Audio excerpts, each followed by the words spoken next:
దేవుడు నాతో చెప్పిన మాట, ఒక చిన్న మాటని మీ ముందుంచి నా మాటలు ముగిస్తాను. రాజుల మొదటి గ్రంథము 20వ అధ్యాయము 14వ వచనాన్ని చూద్దాం. రాజుల మొదటి గ్రంథము 20వ అధ్యాయము 14వ వచనం. ఇది ఎవరి చేత జరుగునని ఆహాబు అడుగగా, అతడు రాజ్యాధిపతులలో ఉన్న యవ్వనుల చేత ఇది జరుగునని యెహోవా సెలవిచ్చుచున్నాడని చెప్పాను. దేవునికి స్తోత్రం, హల్లెలూయా. ఇది ఎవరి ద్వారా జరిగిద్దని చెప్తే అడిగితేనంట, రాజ్యాధిపతులలో ఉన్న యవ్వనుల చేత ఇది జరుగును అని యెహోవా సెలవిచ్చుచున్నాడు. చదవబడిన లేఖన భాగాన్ని మనం గమనిస్తే, అహాబు అనే రాజు ఇశ్రాయేలు ప్రజల్ని పరిపాలిస్తున్న రోజులవి. శత్రుదేశపు రాజు ఒక సమాచారాన్ని పంపించాడు. ఆ శత్రుదేశపు రాజు యొక్క సైన్యమేమో బహు విస్తారము, వారి యొక్క బలము అధికము. కానీ ఇశ్రాయేలీలకి వాళ్ళని ఎదుర్కొనే సిరియనులను ఎదుర్కొనేంత ధైర్యము, బలము, సామర్థ్యము వీళ్ళ దగ్గర లేదు. అయితే ఈ యొక్క శత్రుదేశపు రాజు బెన్హదదు సంబంధులు వచ్చి ఏమని ప్రకటిస్తున్నారంటే, చాలా దేవుని బిడ్డల్ని చులకన చేస్తున్నారు, ఎగతాళిగా మాట్లాడుతున్నారు. మనం ఏం మాట్లాడినా వాళ్ళు తిరిగి ఫైట్ చేయలేరు కదా, వాళ్ళ దగ్గర ఆ సామర్థ్యం లేదు కదా, వాళ్ళ దగ్గర ఆ శక్తి లేదు కదా, మేమేమన్నా వాళ్ళు పడుండాల్సిందే అన్న ధీమాతో చాలా హేళన చేస్తూ, కించపరుస్తూ మాట్లాడుతూ, ఇదిగో మీ దేశంలో ఉన్న ప్రతిదీ నాకు బానిసలుగా ఉండాల్సిందే అని సవాళ్ళు విసురుతూ ఉంటుంటే, ఈ అహాబు రాజు అంటాడు, మరి ఎదుర్కొనే శక్తి సామర్థ్యం లేదు కదా, సరేనయ్యా నువ్వు చెప్పినట్లే మేము చేస్తాం, నువ్వు చెప్పినట్లే మేము వింటాం అని దండం పెట్టేస్తే, మరలా తిరిగి మరొక ఇద్దరిని పంపించి ఇంకా భయంకరంగా స్థాయిని పెంచేసి మాట్లాడి కించపరుస్తూ హీనంగా మాట్లాడుతున్నాడు. ఈసారి ఏమని చెప్తున్నాడంటే, మీ పట్టణంలో మీ ప్రాంతంలో ఉన్న స్త్రీలందరూ కూడా నా వాళ్ళే, ప్రతి వస్తువు విలువైన ప్రతిదీ నాదే అని చెప్తా ఉంటుంటే, సరే మా వాళ్ళతో నేను సంప్రదించి చెప్తాను అని ఎవరైతే సలహాదారులు ఉంటారో, పెద్దలు ఉంటారో ఆ ప్రాంతంలో వారిని పిలిచి రాజు చెప్తున్నాడు, మరి ఈ యొక్క సిరియనుల రాజు మనల్ని భయంకరంగా మాట్లాడుతున్నాడు, చాలా హేళన చేస్తున్నాడు, మనం ఏం చేస్తే బెటరు అంటే, ఇప్పుడు దాకా ఏదో భరించాం కానీ ఇక మన వల్ల కాదు, మేము భరించలేమని చెప్పేసి ఏం చేస్తే అది చేశాడు అని పక్కనోళ్ళు సలహా ఇచ్చారు కదా అని చెప్పి వెళ్ళి, మేము భరించలేం ఈ మాటల్ని, ఇవన్నీ నువ్వేం చేసుకుంటావు చేసుకో అంటే, అయితే యుద్ధానికి సిద్ధం రండి అన్నాడు. ఇక ఇశ్రాయేలు రాజుకి భయం వచ్చేసింది. వాళ్ళు చూస్తే విస్తారమైన సైన్యము, మనకేమో సామర్థ్యము జాలదు, ఏం చెయ్యాలి అని అంటే, ఎవరైతే దేవుని ప్రజలుంటారో, ప్రవక్తలు ఉంటారో, ఎవరైతే సలహాదారులు ఉంటారో వారందరూ కూర్చొని చేతులెత్తి ప్రార్థన చేస్తామంటే, కొంతమంది అంట దేవుని ఆత్మచేత నింపబడి ప్రకటిస్తున్నారు. ఏమనంటే, ఇదిగో ఇశ్రాయేలు రాజా నువ్వు భయపడొద్దు, దేవుడు ఘనమైన విజయాన్ని అందించబోతున్నాడని. దేవునికి స్తోత్రం, హల్లెలూయా. గొప్ప విజయాన్ని ఇవ్వబోతున్నాడు దేవుడు అంటే, అబ్బా దేవుడు విజయాన్ని ఇస్తున్నాడా, ఇది ఎలా జరిగిద్ది అంటే, అప్పుడు దేవుని ఆత్మచేత నింపబడిన ప్రవక్తలు ప్రవచిస్తున్నారు. ఏమనంటే, ఇదిగో రాజ్యాధిపతులలో ఉన్న యవ్వనుల ద్వారా ఈ విజయం కలగబోతుందని. చప్పట్లు కొట్టి దేవుని నామాన్ని మహింపరుద్దాం. హల్లెలూయా, హల్లెలూయా.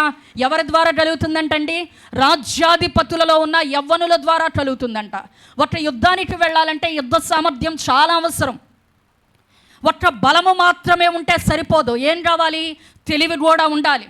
శత్రువుని ఎలాగా హతమార్చాలో, ఎలాగా మరి మట్టు పెట్టాలో జ్ఞానము కూడా ఉండాలి కదా.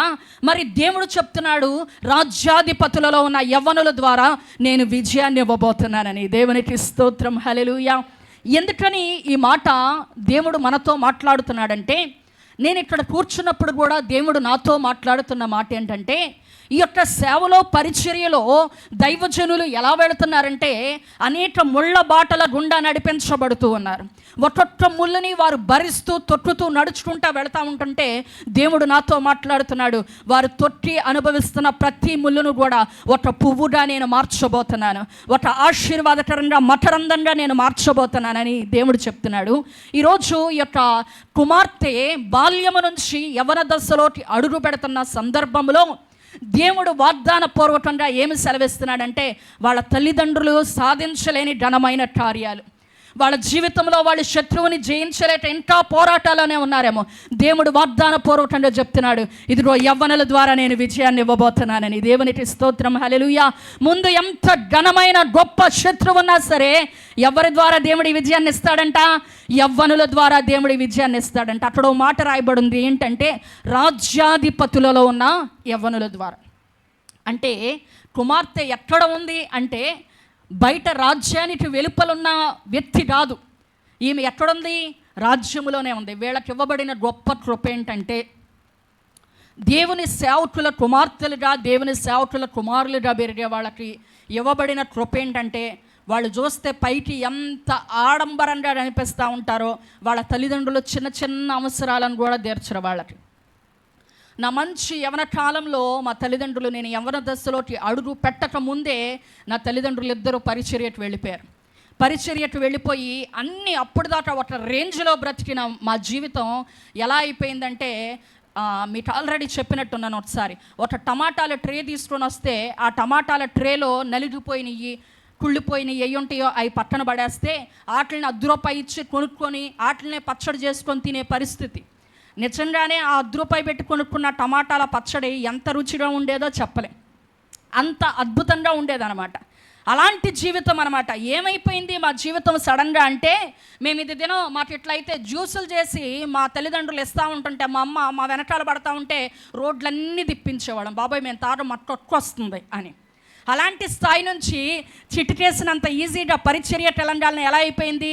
ఇట్లా తినడానికి తిండి లేని పరిస్థితి. ఎప్పుడన్నా ఒకసారి, ఇప్పుడు పరిస్థితులు రాదు, ₹10 పెట్టి వేట మాంసం తీసుకొచ్చేది మా అమ్మ. ₹10 పెట్టి వేట మాంసం తీసుకొస్తే ఆయన మా కోసం ఏం చేసేవాడంటే అంత మాంసాన్ని వేసేసేవాడు. మా నాన్నగారు ఏం చేసేవాళ్ళు, ఇదిగో మనం ప్రార్థన చేసుకొని తిందాము, ఇప్పుడే రాదు అనేవాళ్ళు. ఈయన ప్రార్థన ఏమంటా మొదలు పెట్టేవాడో మనకు తెలియదు, కానీ ప్రార్థన మొదలు పెట్టగానే ఎవరొక పాస్టర్ గారు బైబిల్ పట్టుకొని వచ్చేసేవాడు. బైబిల్ పట్టుకొని రాగాలని అనేవాడు, ఇదిగో పాస్టర్ గారు వచ్చారు, ముందు పాస్టర్ గారు తిన్న తర్వాత మనం తినాలి, ఇప్పుడు తినకూడదు అనేవాడు. మా మనసంతా ఆ కుండ మీద ఇట అయింది అంటే ఇట ₹10 మాంసం మనకేం మిగిలిద్ది అని ఆ పాస్టర్ గారికి మొత్తం వేసి పెట్టి మరలా మాకు టమాటా పచ్చడే వేసి పెట్టేవాళ్ళు. సేవకుల జీవితం, వారి పిల్లల జీవితం ఎలా ఉండిద్దంటే పైకి ఎంతో ఆడంబరంగా కనిపిస్తూ ఉండిద్ది, ఎంతో ఆర్భాటంగా కనిపిస్తూ ఉండిద్ది, కానీ తల్లిదండ్రులు వారి జీవితంలో చిన్న చిన్న అవసరాలను కూడా తీర్చలేరు. వారి జీవితంలో తల్లిదండ్రుల సాక్రిఫైసే కాదు, పిల్లలు కూడా ఎన్నో చంపేసుకొని బ్రతుకుతూ ఉంటారు. మా స్కూల్ మొత్తం కూడా ఎక్కడో పిక్నిక్కి వెళ్తూ ఉన్నారు. అప్పట్లో ₹30 పిక్నిక్కి మొత్తం అందరూ వెళ్తూ ఉంటారంటే కింద పడి దొళ్ళాడి ఏడ్చేశాను నేను ఎట్లయినా సరే పిక్నిక్కి వెళ్తాను, అందరూ వెళ్తున్నారు డాడీ, మరి చిన్నపిల్లలను కదా మాకు వెళ్ళాలని ఉండేది. ఎప్పుడు మా జీవితంలో ఏ ఆశలు తెలియదు, మాకు వెళ్ళాలని అనిపిస్తుందని చెప్పి కింద పడి దొళ్ళేసేసి నేను వెళ్తానంటే ₹30 పొరపాటునివ్వను, ఏమన్నా ఉంటే దేవుడు సేవటేయడానికి పొరపాటుని నీకు ఇవ్వను అన్నాడు. అని అంటే దాన్ని వదిలేసాం, వాళ్ళకి లోబడిపోయాం ఆ రోజు. ఈరోజు మీరు నమ్ముతారా, అసలు విజయవాడ ప్రాంతంలో కొన్ని గుణదలకొండ, ఇంకేవేవో చిన్న చిన్నవి, కొన్ని భవానీ ఐలాండ్, ఏవో అప్పట్లో ₹30 పెట్టి అవన్నీ తిప్పి చూపించారు మాకు. అప్పుడు చూపించారు. నేను ఆ పిక్నిక్ ₹30 కట్టి వెళ్ళలేకపోయాను. కానీ ఈరోజు మా యొక్క జీవితాన్ని దేవుడు ఎలా మార్చాడంటే, కొన్ని లక్షల రూపాయలు స్పాన్సర్ చేసి దేవుడు వాక్యాన్ని ప్రకటించడానికి అనేక దేశాలు వెళ్ళేటట్లుగా దేవుడు మా జీవితాన్ని మార్చాడు. దేవునికి స్తోత్రం, హల్లెలూయా. ఈరోజు అనుకుంటాను నేను, ఆ రోజు ఆ ₹30 పెట్టి పిక్నిక్కి నేను వెళ్ళినట్లయితే కనుక ఈరోజు మాకు ఈ ఆశీర్వాదం ఉండేది కాదేమోనని.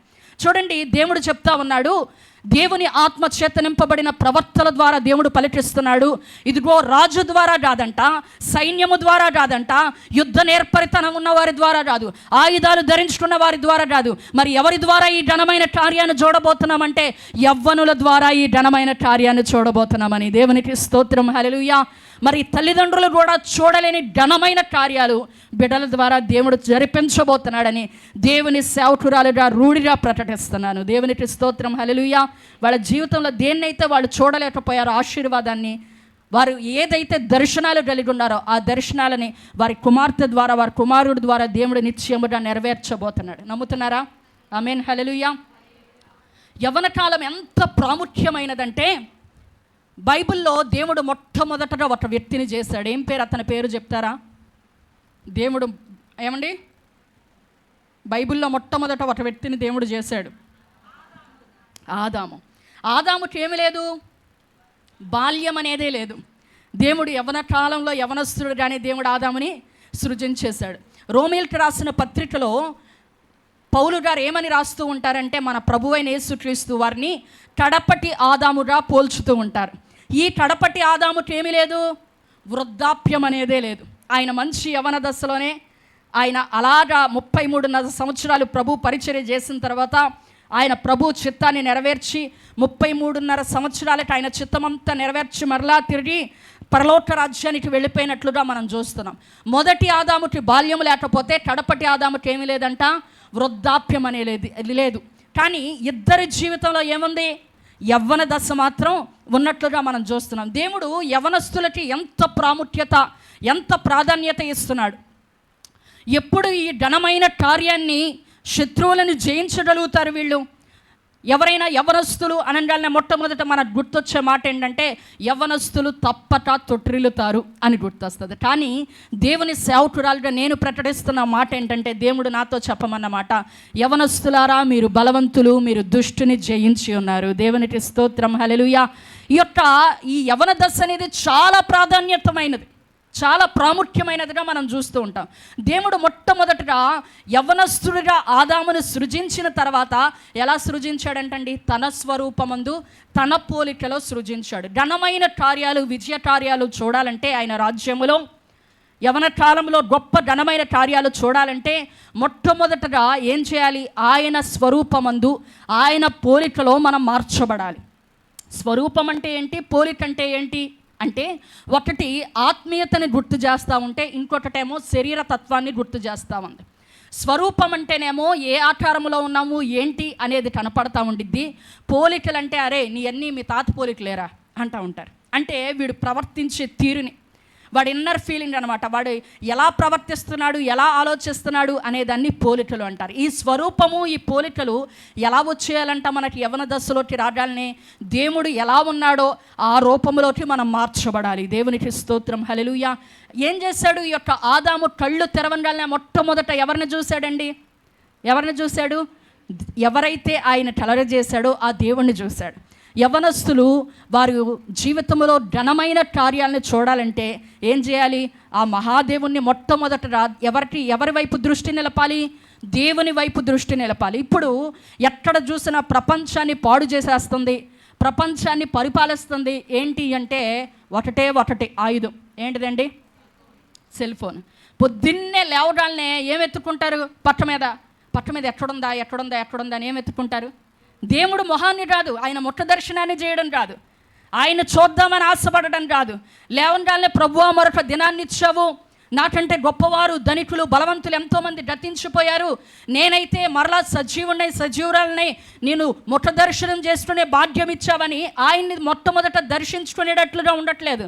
మొట్టమొదట ఏమెత్తుతున్నారు, ఫోన్ ఎత్తుకుంటున్నారు. యవ్వనస్తులే కాదు, ప్రపంచాన్ని ప్రజెంట్ పరిపాలిస్తుంది ఏంటంటే ఈ మొబైల్ మాత్రమే.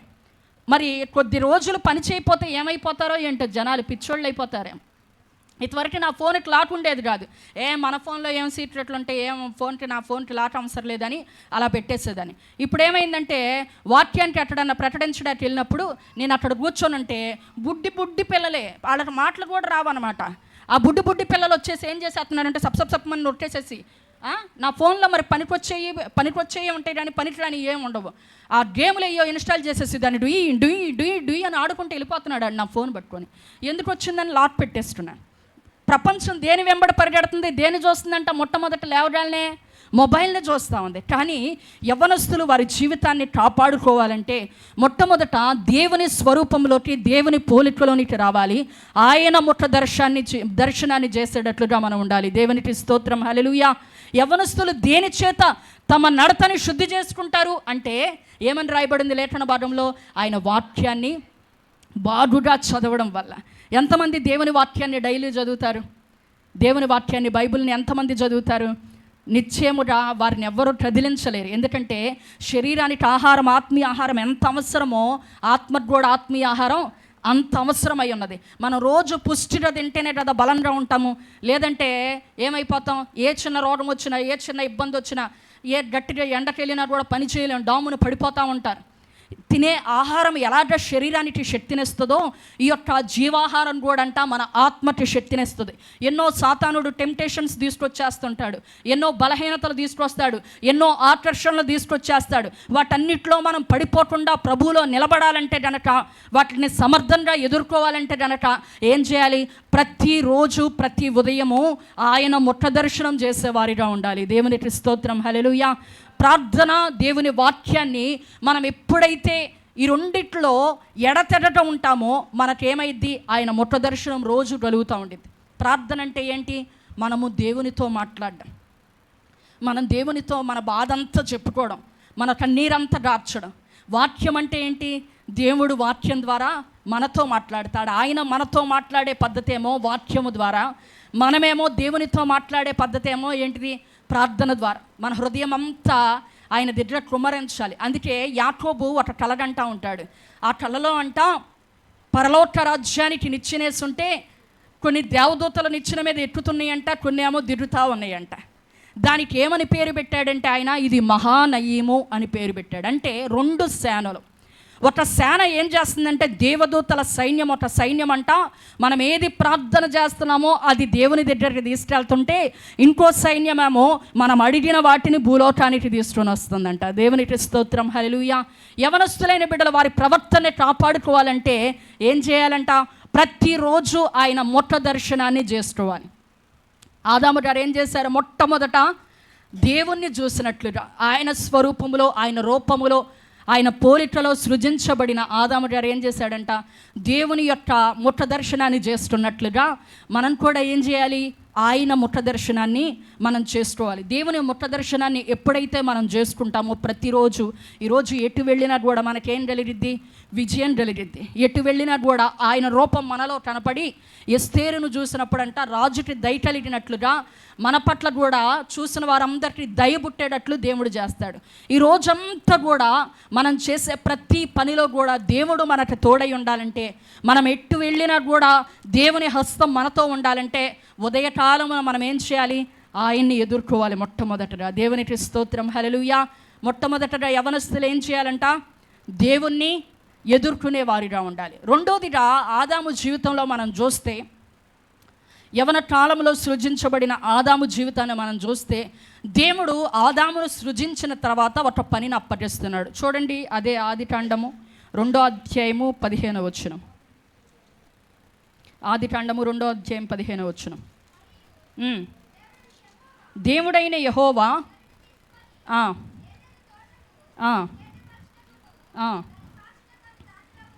చూడండి ఏంటంట, దేవుడు తన రూపమందు తన పోలికయందు ఆదామును సృజించిన తర్వాత దేవుడు ఒక పనిని అప్పగిస్తున్నాడు ఆదాముకి. ఏంటంటే ఆ పని అంటే ఆయన తోటని సేద్యపరచుటకును కాయుటకును ఆ పనిని ఎవరికి అప్పగించాడంటే దేవుడు ఆదాముకు అప్పగించాడు. దేవునికి స్తోత్రం, హల్లెలూయా. యవనస్తులైన బిడ్డలు మొట్టమొదట దేవుని వాక్యాన్ని ప్రతిరోజు ఆయన ముఖ దర్శనం చేసుకునే వారిగా ఉండాలి. రెండోదిగా ఏంటంట, ఆయన తోటని సేద్యపరచాలి, కాయాలి.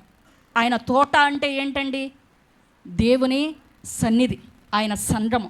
అది నా పని కాదండి, దేవుడు నన్ను పిలవలేదు, ఆ బాధ్యత నాకు అప్పగించలేదు, ఆ పిలుపు నాకు లేదు అని చాలామంది చెప్పేస్తూ ఉంటారు. కానీ దేవుడు ఎవరైతే రక్షించబడ్డామో ప్రతి ఒక్క యవనస్తులు చేయవలసిన పని ఏంటంట, ఆయన తోటని కాయాలి, దాన్ని సేద్యపరచాలి. దేవుని మందిరం గురించిన భారం ఉండాలి. యవనస్తులైతే ఎక్కువగా ఉపవాసం ఉండగలుగుతారు, ఎక్కువగా కన్నీరు గార్చగలుగుతారు, ఎక్కువగా మోకాళ్ళ మీద ఉండగలుగుతారు. ఆ యవన బలం దేనిలో టచ్ అవ్వాలి? దేవునిలో టచ్ అవ్వాలి. యవన కాలములో చేసిన పాపమైనా సరే వారి జీవితాంతం కూడా మరణం వరకు వెంటాడుతూనే ఉండిద్ది. యవన కాలములో సంపాదించిన కష్టార్జితమైనా సరే వాళ్ళు ఏం చేస్తారు? చక్కగా హ్యాపీగా వారి జీవితాంతం బ్రతికేటట్లు చేసిద్ది. వారు ఏదైతే దేవుని కొరకు ప్రయాసపడతారో ఆ ఆశీర్వాదం కూడా వాళ్ళు క్షేమకరంగా వారి జీవితాన్ని గడిపేటట్లుగా చేసిద్ది. దేవునికి స్తోత్రం, హల్లెలూయా. యవన కాలం ఎంత ప్రాముఖ్యం అంటే దేవుడు చెప్తున్నాడు, యవనస్తులైన బిడ్డలంట ఆయన తోటని సేద్యపరచాలి, కాయాలి. అంటే దేవుని సన్నిధిని గురించిన భారము కలిగి ఉండాలి. ఆ యొక్క ఆత్మ నడిపింపు మీలోకి రావాలి. ఇది నా పని కాదండి అంటని కాదు. ప్రభువా నేను రక్షించబడ్డాను, అనేకులు రక్షించబడాలి, అనేకులు నీ సన్నిధిలో రక్షణ కావాలి, అనేకులు నీ వైపు త్రిప్పబడాలి, ఇదిగో దైవజనులు మీరు బలపరచండి అని కన్నీరు దాచే బిడ్డలుగా ఎవరు లేపబడాలి?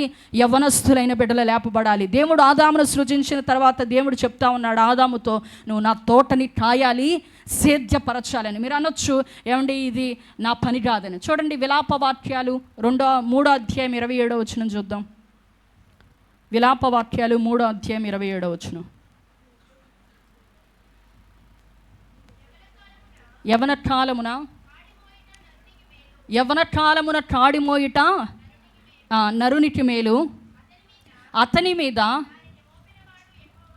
దానిని మోపినవాడు ఎవరంట? యెహోవాయే. దేవునికి స్తోత్రం, హల్లెలూయా. యవన కాలములో కాడిమోయుట నరునికి మేలు, దానిని మోపినవాడు ఎవరంట? మోపుతున్నవాడా? మోపేసినవాడా? దాన్ని మోపినవాడు. ప్రతి ఒక్క యవ్వనస్తుల మీద కూడా దేవుడంట ఆయన పని అనే కాడిని మోపి ఉన్నాడంట. అది మోస్తే మీకు ఆశీర్వాదకరం. చూడండి, 2 ఎద్దులు ఉన్నాయండి, ఒకదాని మీద ఏమో ఏ తాడి లేదు, దాన్ని తీసుకొని కర్రతో కొట్టారనుకో ఏం చేస్తారు? ఏ తాడి లేని దాన్ని కర్రతో ఎప్పుడైతే కొడుతుందో అది ఎడ్గిరి ఎటో కొట్టు దూకి పారిపోవడానికి ప్రయత్నం చేస్తుంది. అదే ఈ దేని మీద అయితే తాడి మోపబడిందో దాన్ని కొట్టారనుకోండి అదేం చేసిద్దంటే ఇంకా జాగ్రత్తగా పని చేయడానికి ప్రయత్నం చేస్తూ ఉండిద్ది. అలాగే యవన కాలంలో ఇంకా మీ ప్రవర్తన దేవుని ఎదుట సరిగా ఉండాలంటే మీ భారం, మీ ఆశలు, మీ తలంపులన్నీ ఎట్లా వచ్చేసేయాలంట? దేవుని వైపు వచ్చేయాలి. దేవుని తాడి మోసేవారిగా మారిపోవాలి. దేవుడు అంటున్నాడు యవన కాలంలో తాడి మోయుట నరునికి మేలు. ఈ తాడిని మీ మీద మోపినవాడు ఒక దైవజనుడు రాదు, ఎవరో రాదు. ఎవరంట? దేవుడే మీ మీద మోపి ఉన్నాడు. అది నా పిలుపు రాదండి. దేవుడు నాకు చెప్పలేదు ఆ మాట. దేవుడు ఆ తాడిని మోయమని నాకు ఇవ్వలేదు ఆ భారము. అది నా తలంపు రాదు, నా యొక్క పిలుపు రాదు, నా ఏర్పాటు రాదు. ఇట్స్ నాట్ మై కాలింగ్ అని చెప్పేస్తారు ఈజీగా. అది దేవుడు నన్ను పిలవలని నాకు చెప్పలేదని చెప్తారు. కానీ ప్రతి యవ్వనస్తుడి మీద దేవుడంట ఆయన తాడిని మోపి ఉన్నాడంట. దేవునికి స్తోత్రం, హల్లెలూయా. మొట్టమొదట యవ్వనస్తులు ఏం చేయాలంటే ఆయన ముఖ దర్శనాన్ని చేసుకుంటే ప్రతిరోజు కూడా వారి యొక్క యవన కాలము ఆశీర్వాదకరంగా, దీవెనకరంగా ఉండిద్ది. రెండోదిగా మనం చూసినట్లయితే ఏం చేయాలంట? దేవుని తాడిని మోసేవారిగా మార్చబడాలి, ఆయన తోటని కాయాలి. నాకు మా నాన్నగారు పరిచర్య చేస్తూ ఉంటే నాకు ఎవరైనా సరే మా చర్చిలో, మా మందిరంలో అనుకోకుండా ఎవరన్నా సినిమాకి వెళ్ళిపోయారే అనుకోండి, సినిమాకి వెళ్తే మా డాడీ వచ్చి నన్ను తిట్టేవాళ్ళు.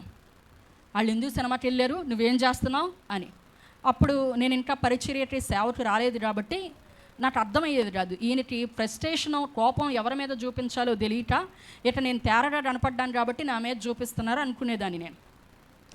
వాళ్ళు సినిమాకి వెళ్ళిపోతుంటే నువ్వేం చేస్తున్నావు, వాళ్ళు అట్లా వెళ్ళిపోతుంటే ప్రార్థనలు లేకుండా నువ్వేం చేస్తున్నావు అనేవాళ్ళు. ఇప్పుడు దైవజనులు ఎవరో ఆయన, మరి దేవుడు ఏర్పరచుకుంది ఆయన్ని, నేనేదో నామకే వాస్తు మనిషిని, నన్ను తిడతాడేంటి, సరేలే ఇటు ఏదో కోపం మన మీద చూపిస్తున్నాడు, ఏం చేద్దాం అనుకునేదాన్ని. కానీ దేవుని సేవకి, దేవుని పరిచర్యకు వచ్చేసిన తర్వాత దేవుడు నాతో మాట్లాడుతున్న మాట ఏంటంటే, యవ్వనస్తులంట దేవుని యొక్క తోటని కాయాలి, దాన్ని సేద్యపరచాలి, దాని చుట్టూ ఏం చేయాలి, కంచి వేయాలి, కాయాలి అని దేవుడే చెప్తున్నాడు. అంటే వాళ్ళు ఎటు వెళ్ళకూడదు, భక్తిలో నిలబడాలి. వాళ్ళు వస్తున్న ప్రతి ఒక్కరూ ఆత్మలో స్థిరపరచబడాలి, పరిపూర్ణులుగా మార్చబడాలని. ఎవరిదంట ఆ డ్యూటీ? సేవకురాలదా, సేవకుడిదా? మరి ఎవరిదంట? ఎవరి మీద మోపుతున్నాడు ఆ తాడిని దేవుడు? యవ్వనస్తుల మీద దేవుడు ఆ తాడిని మోపుతున్నాడు. ఆ తాడి నువ్వు మోసినట్లయితే గనక లోకములో ఎన్నో శత్రువు తాడుల నుంచి నువ్వు విడుదల పొందిన వాడివవుతావు. లేదంటే గనక శత్రువు భారాన్ని నువ్వు మోయాల్సి వస్తుంది. నాతో దైవజనుడు సాక్ష్యం చెప్తా ఉంటే విన్నాను. ఒక దైవజనుడు అంట, వాళ్ళు 9 స్నేహితులు. ఆ 9 స్నేహితులు అనుకున్నారంట, అరే మనం దేవుణ్ణి నమ్ముకున్నాం కాబట్టి మనం 9 గట్టిగా నిలబడాలిరా దేవుడి కొరకు, దేవుడు పరిచర్య చేయాలి అన్నాడంట. అంటే అలాగే 9 కలిసి దేవుడు పరిచర్య చేద్దాం. ఈ యవన కాలంలోకి వచ్చేసరికి ఏమనిపిస్తుంది అంటే, నాకు అన్నీ తెలుసు, ఎవరాళ్ళు నాకు చెప్పేది అనిపిస్తూ ఉండేది. ఏమొస్తుంది, కొంచెం ర్యాష్ వస్తుంది అన్నమాట. అయితే ఈ ఇద్దరు కలిసి ఒకరోజేమో దేవుని పరిచర్యకి వెళ్దాం, వెళ్ళి దేవుని వాక్యాన్ని చెప్పమ్మా మందిరానికి రండి అని చెప్దాము అట్ట దగ్గరికి వెళ్ళి మనం ప్రార్థన చేయించుకొని మొట్టమొదటిసారి సువార్తకి వెళ్తున్నాను కాబట్టి వెళ్దాము అని చెప్పి ఇద్దరు కలిసి వెళ్తూ ఉంటుంటే అట్ట దగ్గరికి వెళ్ళి అట్ట మేమిద్దరం కలిసి నలుగురికి దేవుడు మాటలు చెప్దాం అనుకుంటున్నాం, దేవుడు మందిరానికి రండి, దేవుడు మీకు మేలు చేస్తాడని చెప్దాం అనుకుంటున్నాం, మా గురించి ప్రార్థన చేయండి అంటే అక్కేమో ఒక్కొక్కరిని ఎర్రాదిర్రా పైనుంచి కింద వరకు చూసిందంట. చూసి అరే ఏందిరా మీ అవతారం ఎలా ఉంది అందంట. అంటే ఏమైందక్క బాగానే ఉన్నావురా అంటే ముందు ఆ చొట్టాకి బటన్ పై వరకు పెట్టరా అందంట. ఏమందంట?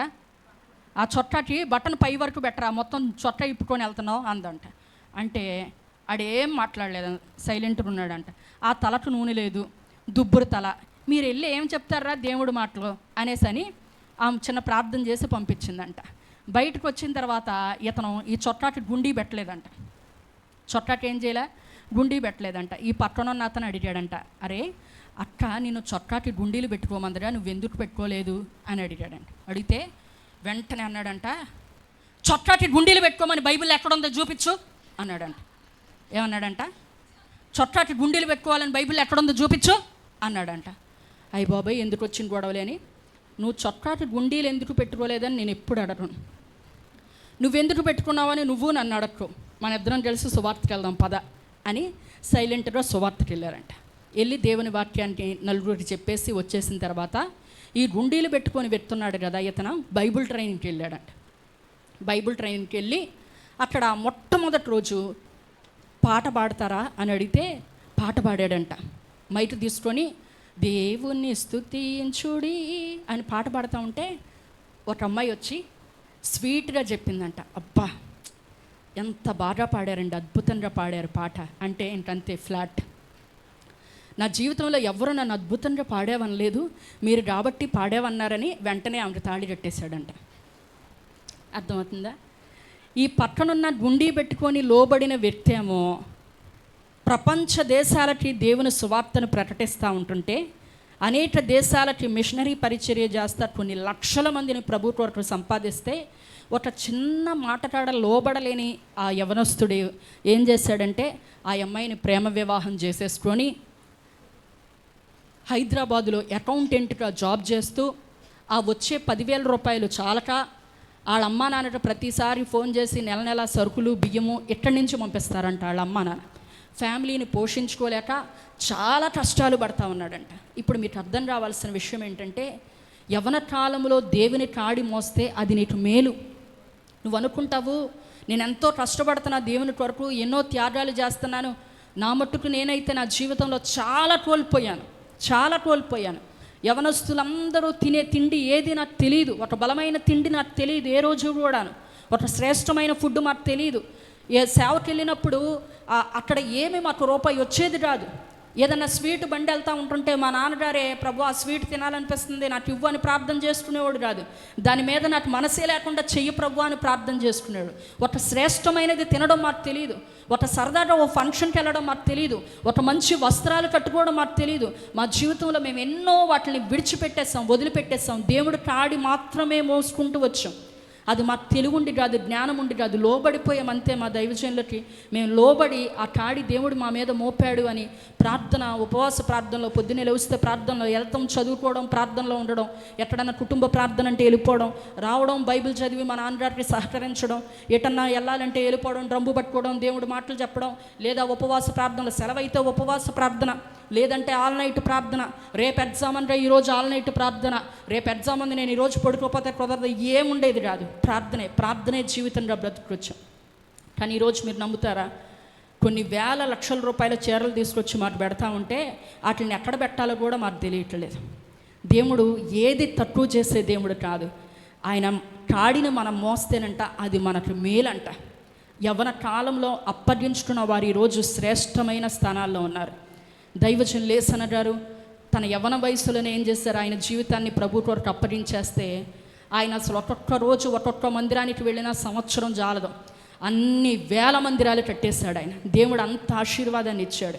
యవ్వన కాలంలో కాడి మోయట నరునికి మేలు, దానిని వారి మీద మోపినవాడు యెహోవాయే, ఏ మనిషి కాదంట. యవనస్తులు దేవుని కాడి మోస్తే అది నీకు ఎన్నడెన్నడూ తీరని ఆశీర్వాదకరంగా దేవుడు మారుస్తాడు. లేదంటే ఏం చేయాలి, ఆ అకౌంటెంట్ లాగా 10,000 రూపాయలకి ఎక్కడో ఉద్యోగం చేసుకుంటా, ఎన్నో కష్టాలు పడుకుంటా, ఇటిద్దరు పిల్లల్ని చంటనేసుకొని మాట వినని భర్తతో ఎంతో కన్నీరు గార్చుకుంటే ఇలా బ్రతకాలి. అర్థమైందా? లోకంలో ఉన్న ప్రతి శత్రువు కాడి నుంచి విడుదల పొందాలంటే నీ మీద దేవుని కాడి మోపబడాలి. దేవునికి స్తోత్రం, హల్లెలూయా. చూడండి, యవ్వన దశలో ప్రారంభించబడిన ఆదాము జీవితము ఎలా ఉందంటే ప్రతిరోజు దేవుని ముఖ దర్శనం చేసుకున్నట్లుగా మనం చూస్తూ ఉన్నాం. రెండవదిగా మనం చూసినట్లయితే అతను ఏం చేస్తున్నాడు? దేవుని తోటని సేద్యపరిచినట్లుగా కాస్తున్నట్లుగా మనం చూస్తున్నాం. ఈరోజు మీకు కూడా యవనస్తులైన బిడ్డలైన మీకందరికీ కూడా ఏం రావాలి? దేవుని తోట గురించిన ఆశలు రావాలి. అంటే దేవుని సంఘాన్ని గురించిన భారం మీలోకి రావాలి. ఎప్పుడైతే దేవుని భారం మీలోకి వచ్చిద్దో ఏవేవి కావాలో అవన్నీ మీకు దేవుడు ఆశీర్వాదకరంగా మారుస్తాడు. మేము ఒక చిన్న మందిరానికి విశ్వాసులుగా ఉండేవాడు. సేవకి రాకముందు ఒక చిన్న మందిరంలో ఎంతమంది కూడా ఉండేవాళ్ళు కాదు. మా సంఘంలో చాలా చిన్న సంఘం. సేవకులకి మా నాన్నగారికి తెలియకుండా మా అమ్మ దైవజనులకి ఇంటద్ది కట్టేది. ఏదో చిన్న డ్రమ్ము కొనుక్కోవడానికి కొనిపెట్టింది. అట్లా మాకు పెట్టమని ఇచ్చిన ఆ యొక్క డబ్బులు కూడా ఏం చేసేదంటే దేవుని సేవలో విత్తుతూ ఉండేవాళ్ళు. ఎవరికి వాళ్ళు మా తల్లిదండ్రులు ఇద్దరు పోటీపడి ఒకళ్ళు తెలియకుండా ఒకళ్ళు ఏం చేసేవాళ్ళు అంటే దేవుని సేవలో ఉండేవాళ్ళు. ఆ సేవకులు అంత గొప్పగా ప్రార్థన చేసేవాళ్ళు ఏం కాదు. కానీ వీళ్ళు నేర్చుకున్నారు, రక్షణ పొందాం మేము. మా మీద దేవుడు మమ్మల్ని సేవకులుగా పిలవలేదు కదా అనుకునేవాళ్ళు కాదు. వెళ్ళిపోయే శనివారం రాత్రంతా కూర్చొని ఎంతెంత దోమలు, ఫ్యాన్లు ఉండేవి కాదు. ఎంత ఫెసిలిటీ మనకి ఎండ వేయకుండా చక్కగా సీలింగ్ చేసి ఒకటికి 10 ఫ్యాన్లు పెట్టారు. మళ్ళీ ఓ మూల ఎక్కడన్నా ఎవరికైనా ఫ్యాను గాలి మిస్ అయిద్దామన్నట్టు సేవకులు ఈ తరంలో మంచిగా అంత కంఫర్టబుల్ జోన్ ఏర్పాటు చేశారు. మోకాళ్ళ మీద ఉంటే చెమట దారై కారిపోతూ ఉండేది. విపరీతమైన దోమలు కొడతా ఉంటుంటే నిద్ర రమ్మన్నా వచ్చేది కాదు. అర్థమవుతుందా? రాత్రంతా కూర్చొని శనివారం ప్రార్థన చేసి అనేక మంది యవనస్తుల్ని బలపరుస్తూ ఉండి అట్లాగా దేవుని ఆశీర్వాదాన్ని వాళ్ళు కూడబెట్టుకున్నారు. కాబట్టి వాళ్ళు దేవుడు పరిచర్య చేయడానికి ఆ భాగ్యాన్ని మా తల్లిదండ్రులు ఇద్దరు పొందుకోవడానికి దేవుడు కృప చూపాడు.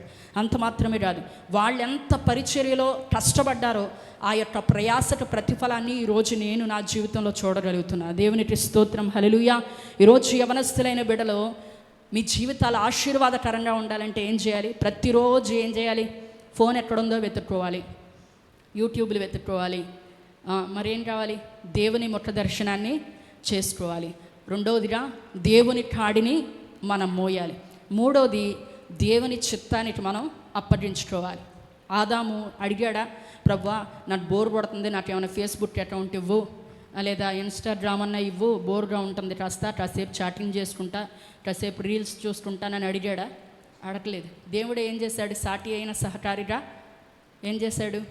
అవ్వని దేవుడు తయారు చేసి ఇచ్చాడు, తన ప్రక్కటెముకలో నుంచి తీసి ఇచ్చాడు. యవనస్తులైన బిడ్డలు దేవుని చిత్తానికి అప్పగించుకుంటే మీ జీవితం నిత్యముగా అది ఆశీర్వాదకరంగా దేవుడు మారుస్తాడు. అర్థమవుతుందా? మీ ఆలోచన, మీ తలంపును చొప్పున ఎక్కడో ఎముకను తీసుకొచ్చి ఆవేశంగా మీరు కలుపుకున్నారంటే ఆ ఆపరేషను సక్సెస్ అవ్వదు. వెన్నులో ఎప్పుడు పోటు వస్తూనే ఉంటుంది, కలుక్కొని నొప్పుడుతూనే ఉంటుంది. ఇంకేం చేస్తారు అంటే ఇక వాట్సాప్లో స్టేటస్లు పెట్టుకొని బాధపడతారు తప్ప చేయగలిగింది ఏమీ లేదు. మరి ఏంటి, మా జీవితం సంతోషంగా ఉండాలంటే ఏం చేయాలి అంటే దేవుని చిత్తానికి అప్పగించుకోవాలి. ఒక యవనస్తుడు అడిగాడు నన్ను, ఏమనంటే అక్క నా కోసం ప్రార్థన చేయండి, వివాహం అవ్వాలని. అంటే అలాగే నాన్న ప్రార్థన చేస్తాను అన్నాను. దేవుడు నాకు ఒక అమ్మాయిని ఆల్రెడీ చూపించాడక్క, ఆ అమ్మాయితో వివాహం అవ్వాలని ప్రార్థన చేయండి అన్నాడు. ఓరు నాయనో, కాసేపు ఆగి దేవుడు నాకు ఆల్రెడీ ఒక అమ్మాయిని చూపించాడక్క, ఆ అమ్మాయితోని వివాహం అవ్వాలని ప్రార్థన చేయండి అంటే నేను అన్నాను, ఆ అమ్మాయి మీ ఇంటి ఎదురుగానే ఉండిద్దనా అన్నా. అక్క మీకెలా తెలుసక్క దేవుడు దర్శనం చూపించాడా అంటున్నాడు. మళ్ళీ ఈ మాత్రానికి నాకేం రావాలంట? దర్శనం రావాలంట. నేను అన్నాను, పొద్దున్నే లేచిన దగ్గర నుంచి ఆయమ్మాయిని చూస్తుంటే నువ్వు నీకు ఆయమ్మాయి దర్శనాలు రాక దేవుని దర్శనాలు కలుగుతాయి ఏంట్రా బాబు అంటే, ఆడంట నేను మాత్రం దేవుని చిత్తం ఏదైతే అది నీ జీవితంలో నెరవేర్చబడాలని ప్రార్థన చేస్తాను, ఈ ప్రేమ వివాహాలు ఫలించాలని ప్రార్థన చేయినానా నేనంటే, వాడు నాకు ఒక భయంకరమైన ఖడ్గం తీసి డుసుక్కును వదిలాడు. ఏంటంటే, అదేంటక్క మీరు అలాగంటారు, బైబిల్లో అంతా ప్రేమ ప్రేమ ప్రేమ ప్రేమ అని ఉంటే మీరేంటక్క ప్రేమను మాత్రం వద్దంటున్నారు అంటున్నాడు. ఏంటంట బైబిల్లో ఏమనుందంట? మొత్తం ప్రేమ ప్రేమ ప్రేమ అని ఉంటే మీరేంటక్క ప్రేమించడం తప్పు అంటున్నారు అంటున్నాడు. ఒరే బాబు, నిన్ను వలె నీ పొరుగువాడిని ప్రేమించమన్నారు కానీ దేవుడు ఈ ప్రేమ గురించి చెప్పలేదురా నాయన. యవనస్తులు ఏం చేయాలి? దేవుని చిత్తానికి అప్పగించుకోవాలి. నిశ్చయముగా దాన్ని ఏం చేస్తాడు? దేవుడు ఆశీర్వాదకరంగా మారుస్తాడు. ఈ జనరేషన్ ఎలా అయిపోయిందంటే ఒకళ్ళని అర్థం చేసుకోకపోతే ఎట్టాడండి, ఒకరికొకళ్ళు మాట్లాడుకోకపోతే ఒకరి గురించి ఒకళ్ళు తెలుస్తుంది. తెలిసి ఏం చేస్తావు? ఆడిని నువ్వు ఎట్టారో మార్చలేవు. ఈరోజు ఫోన్లో మాట్లాడినన్ని రోజులు నువ్వు ఆడు బాగానే ఉంటాడు, పెళ్లి చేసుకున్న మరుక్షణం వాడు విశ్వరూపం నీకు చూపిస్తూ ఉంటాడు. అర్థమైందా? ఏం చేస్తారు? 2-3 నెలలు మాట్లాడుకోవాలండి అంటున్నారు. బైబిల్లో ఎక్కడ అలా లేదు. ఎవ్వరు కూడా ప్రేమ వివాహాలు చేసుకోలే. మరి యాకోబు చేసుకున్నాడు కానీ మీరు అడగవచ్చు. ఆయన అబ్రహాము గారు మనవడండి. ఆయన ఎక్కడ చూసిన అబ్రహాము గారిని రాజు అనేవాళ్ళు అంట. ఆ దేశానికి రాజుగా ఉండేవాడు, రాజు కన్నా ఎక్కువగా ఉండేవాడు అబ్రహాము. అట్లాంటి వాడు వెళ్ళిపోయి 7 సంవత్సరాలు పేడకళ్ళు ఎత్తుకున్నాడు. అర్థమైందా? ఒక అమ్మాయిని ప్రేమించి ఎంత బతికి ఏమైపోయింది? చివరికి 7 సంవత్సరాల పాటు పేడకళ్ళు ఎత్తుకొని నానా చాటిల్ చేయాల్సి వచ్చింది. చెప్తాడు, మంచుకి ఎండిపోయాను, ఎండకు తడిసిపోయాను, ఎండకి ఎండిపోయాను, మంచు తడిసిపోయాను, నా జీవితం అంతా దుఃఖమే, ఆయాస్కరమే అంటున్నాడు. 700 మంది ప్లస్ 300 మంది, ఎంతమందిని ఆవేశంగా అందరినీ వివాహం చేసుకున్న తర్వాత ఇంతలోపు పుస్తకం రాశాడు భక్తుడు. ఏమనంటే, భూమి మీద అంతా వ్యర్థమే. అర్థమైందా? యవనస్తులు ఏం చేయాలంట? మొట్టమొదటగా ప్రతిరోజు దేవుని ముట్ట దర్శనం చేసుకునేవారిగా ఉండాలి. రెండోది ఏం చేయాలి? ఆయన కాడిని మోసేవారిగా ఉండాలి. మూడోది ఆయన చిత్తానికి అప్పగించుకునేవారిగా ఉండాలి. ఏదైతే అది ఆయన చిత్తమే. నా జీవితంలో నా ఇష్టం కాదు, నా దేవుని చిత్తం జరగాలని ఆయన చిత్తానికి, నీ ఆలోచనలు నీ తలంపులు కాదు, దేవుని చిత్తానికి అప్పగించుకునేవారిగా ఉండాలి. ఈ 3 ఎప్పుడైతే నువ్వు నెరవేర్చగలుగుతావో నీ తల్లిదండ్రులు కూడా చూడలేని ఆశీర్వాదాన్ని దేవుడు నీ ద్వారా ఆ ఆశీర్వాదాన్ని నీకు అందించబోతున్నాడు. చూడండి, వాళ్ళు ఎన్ని ఆశలు ఎన్ని తలంపులు కలిగి ఉన్నారో వాళ్ళు చేయలేని ఘనమైన కార్యాలు దేవుడు నీ ద్వారా చేస్తాడు. సిరియనులను జయించడం అంటే అది మామూలు విషయం కాదు. ఒక గొప్ప రాజు ఉన్నాడు, సైన్యం ఉంది, ఆయుధాలు ధరించుకొని ఉన్నారు. ఎవరి ద్వారా ఈ ఘనమైన కార్యం అయ్యిద్ది అంటే దేవుడు చెప్తున్నాడు, రాజ్యాధిపతులలోని యవ్వనుల ద్వారా ఈ ఘనమైన కార్యాన్ని నేను జరిపించబోతున్నానని. దేవునికి స్తోత్రం, హల్లెలూయా. ఈ పరిచర్యలో కూడా యవనస్తులైన బిడ్డలు, నమ్మకమైన బిడ్డలు, దేవుని కాడి మోసే బిడ్డలు లేపబడుదురు గాక. హల్లెలూయా, హల్లెలూయా. దైవజనులు దైవజనురాలు ఏ ఆశలు కలిగి ఉన్నాయో వాటిని నెరవేర్చేవాళ్ళు. ఆ కాడిని మీరు కూడా మోపుకొని దేవుని రాజ్యాన్ని కట్టే బిడ్డలు. దైవజనులు చూడలేని ఘనమైన విజయాన్ని దేవుడు మీకు అందించాలంటే మొట్టమొదట యవనస్తులైన బిడ్డలు లేపబడాలి. దేవుని కొరకు దేవుని కాడి మోసేవారిగా మార్చబడాలి.